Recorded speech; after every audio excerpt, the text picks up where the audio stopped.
Jericho se mure hoog, waar almal op hul krag vertrou, het een vrou stil begin glo in die God wat hemel en aarde bou.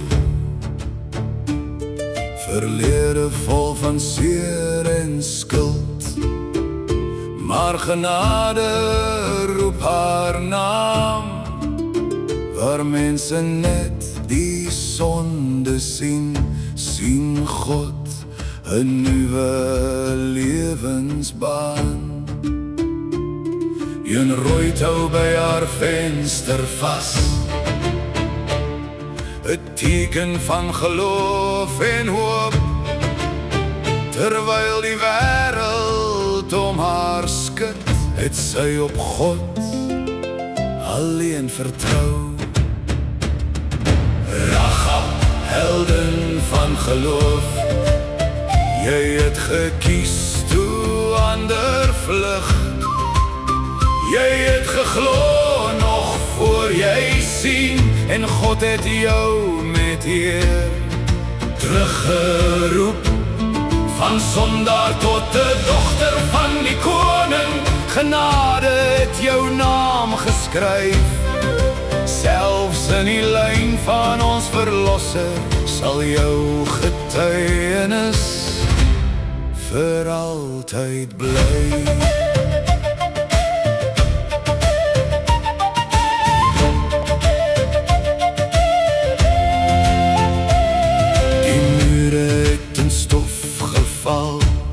Maar God se belofte het bly staan.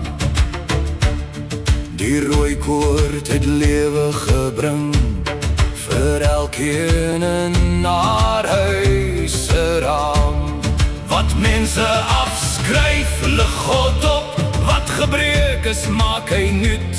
Hy skryf met liefde oor ons storie en verander alles in moed.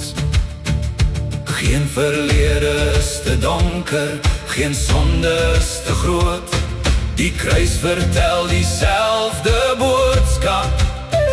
God bring lewe uit die dood.